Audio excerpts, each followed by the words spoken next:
Hey everyone, welcome to Rich Mentality. In this episode, I'm basically just going to read the news so you don't have to. I'm going to start with this Voyager crypto update, which, if you were one of the unfortunate souls like me, that lost quite a bit when Voyager went bankrupt. Here is the latest update on what's been going on with that. Earlier this week, the bankruptcy court approved Voyager's entry into an asset purchase agreement for the sale of substantially all Voyager's assets to FTX US for about $1.422 billion, including an estimated $111 million of incremental value to be paid by FTX US for Voyager's cryptocurrency. As the highest and best bid in Voyager's highly competitive 2-week auction. Following this court approval, Voyager will move forward with a customer vote on the broader Chapter 11 plan through which the FTX US sale will be implemented. As you consider how to vote, below we have provided answers to some key questions, including details on how much crypto will be returned to you and how.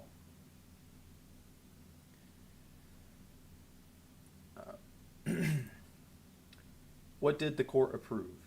As part of a multi-purpose process, I don't even know where some of these words come from. As a part of a multi-step process, the court approved Voyager's entry into the asset purchase agreement between FTX US and Voyager. FTX US's bid, valued at approximately $1.422 billion, is comprised of the fair market value of all of Voyager cryptocurrency at a to be determined future date prior to the closing of the sale, which at current market price of September 26 is estimated to be Man, that is crazy. So if we're reading this right, which you can tell it's hard to see if I'm reading anything right. So FTX is basically purchasing all the crypto and the company Voyager for $1.3 billion, but the total of $1.4 billion is because the extra $111 million is basically what they're going to turn around and give back to everyone who had lost their crypto. I really hope that's not the case. That sounds really, really rough.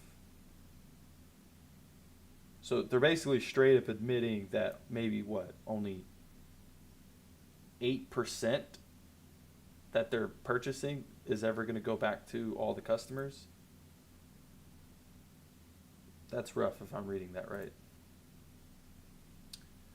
So basically the next steps are you have to vote, which we'll be getting an email here within the next week.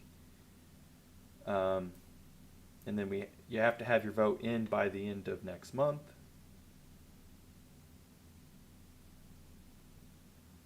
Here's the biggest ticker. And it may confirm whether what I was just whining about or not. How much value will be returned to me, us, the customers that had crypto inside of Voyager? Under the plan, the purchase price of Voyager's cryptocurrency by FTX US, other than for VGX, will be determined based on a 20-day historical average at a future point in time.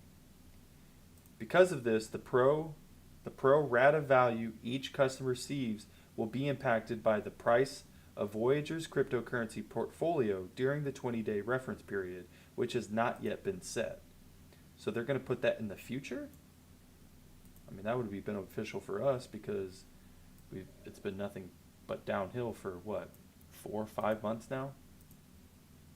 Value may be returned to customers through a mix of in-kind crypto, USDC, and US dollars, depending on the nature of a customer's claims, whether or when customers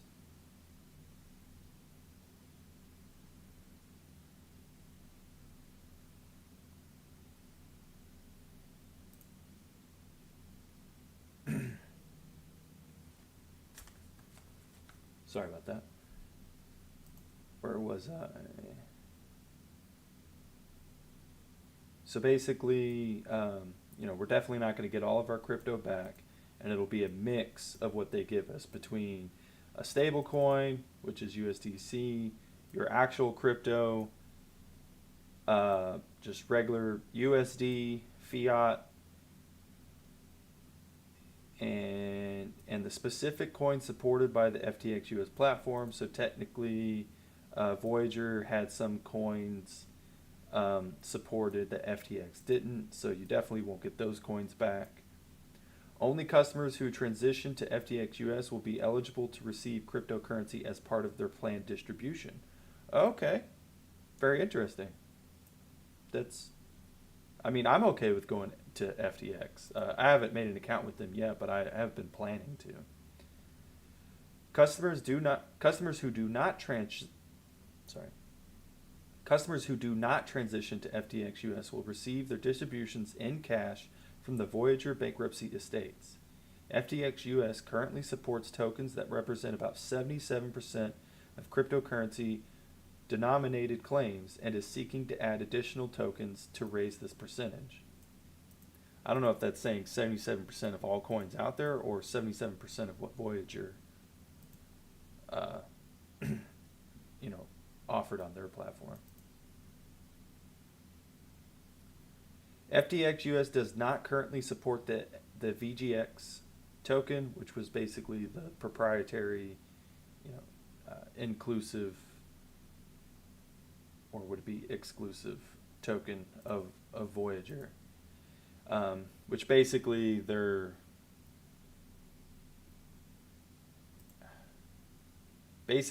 whole idea behind the VGX token was the more you buy into the VGX token, which supported the company Voyager, they would give you extra benefits, extra yield on your other cryptocurrency within the Voyager brokerage.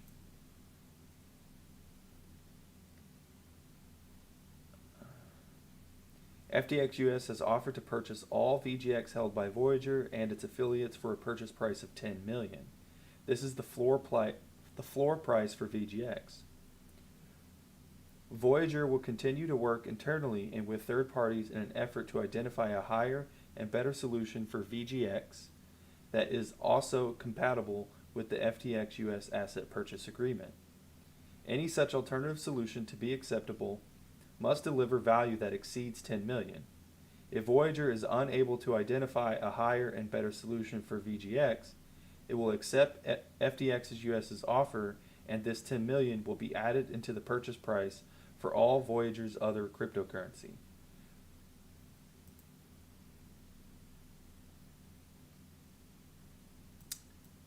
That's rough. The bright side to look about all this is, at least we're going to be getting something back, and relatively soon as well, because I forget the specific details, but there was another crypto brokerage company that went bankrupt about 10 years ago, and literally not until this year did the court finally release certain funds and stuff back to the users that basically lost everything when that brokerage went under. So it looks like within under a 12-month period, everyone affected by the Voyager bankruptcy at least is going to get something back. You're definitely not going to get everything back, but you'll get something.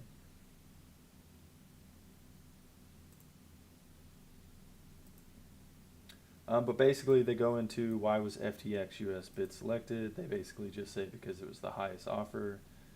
Whether there's other things going on in the background, who knows? That's pretty much it for the Voyager news for the day. But there was another item.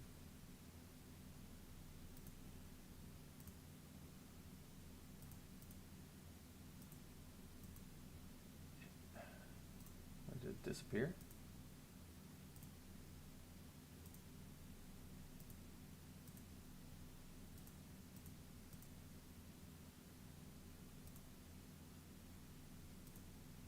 There we go. So I'm pretty sure everyone knows who Fidelity is. It's one of,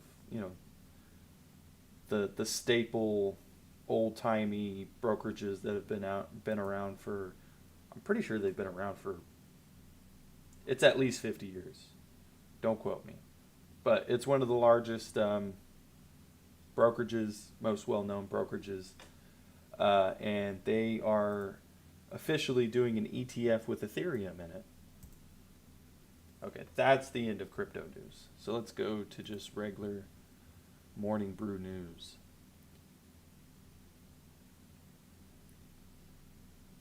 If you like Taylor Swift, here's some Taylor Swift news. Taylor Swift dropped her new album Midnights early this morning, which is great news for everyone, but especially Longhorn fans. Since 2006, the University of Texas football team is 8-1 in games following a T-Swift album drop. That's exciting news for everyone that affects. This is still looking rough. AT&T though, look at them. We need to look into some AT&T news.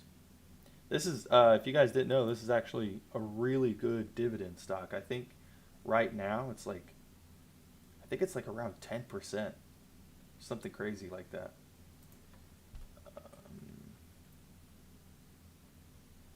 Yahoo, AT&T.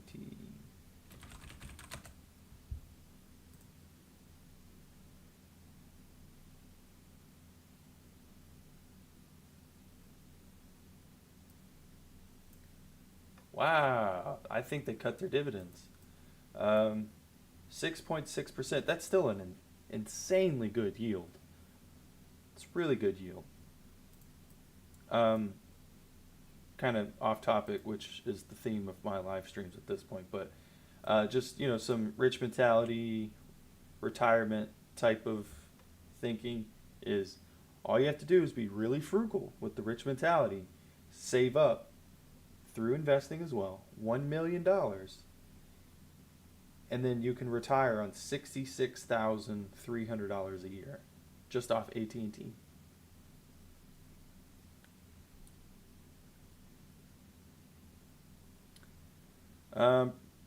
Whoa! Not even going to be able to try and say that word.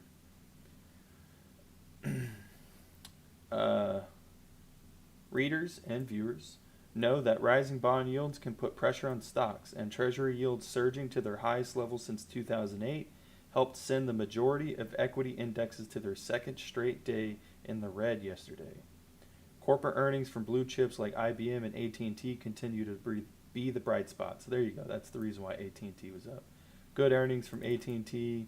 There's good earnings from Netflix, good earnings from Tesla. The earnings are still really good right now.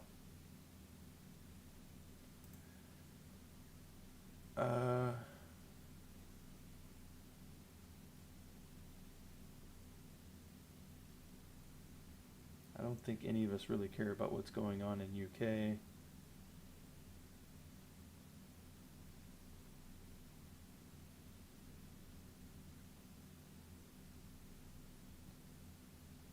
Chess is always cool.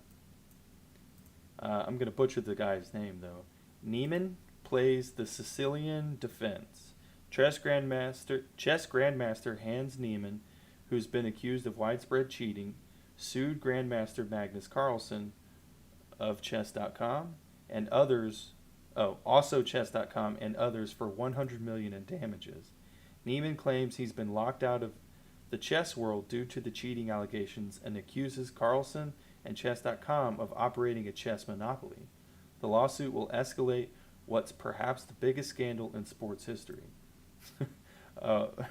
One of the things that these accusations were about was he apparently had some sort of device in his bum that would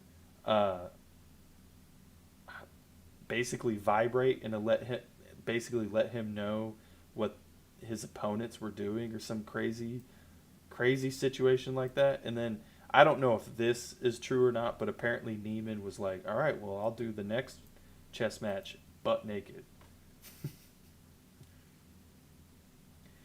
Snap said the digital ad market is drying up. Shares of the company plunged 27% in late trading after it posted its lowest revenue growth since going public.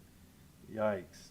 I know just off the top of my head, I think the high for Snap was like 60 something this year, and it's under $10 right now. It's 776 right now, but the 52 was 60.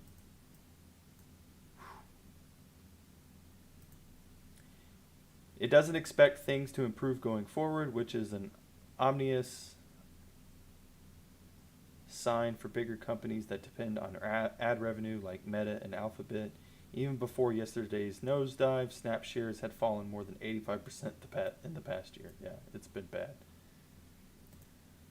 Musk thinks Twitter can run at 25%. According to the Washington Post, Elon Musk told potential investors for his Twitter purchase that he would thin the company's 7,500 person workforce by 75%.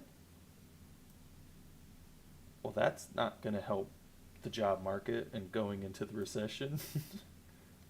Come on, Musk. Leaving less than 2,000 employees to protect against security threats and solve the bot problem. But even if the deal didn't go through, Twitter was probably already headed for layoffs. Current management said they needed to cut payroll by nearly $800 million by the end of 2023. Holy moly. Musk's acquisition of Twitter is expected to close by next Friday.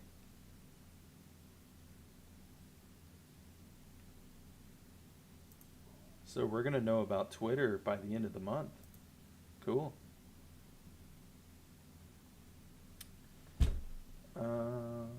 That more Taylor Swift stuff. More Great Britain stuff. Judges blocked multiple challenges to President Biden's student debt relief plan. Existing home sales fell for the 8th straight month in September.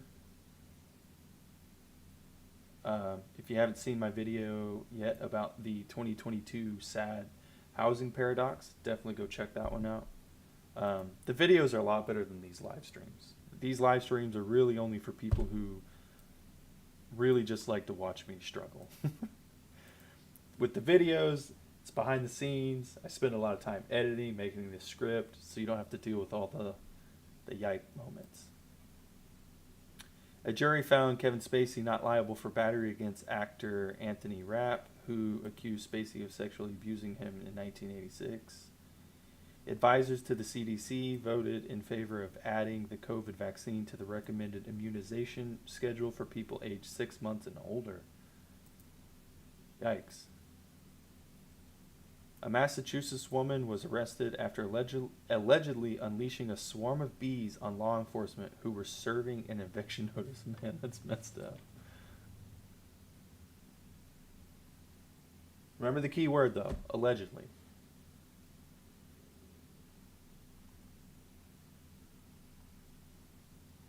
That's it for the news today. I think there was going to be one other thing that I was going to talk about.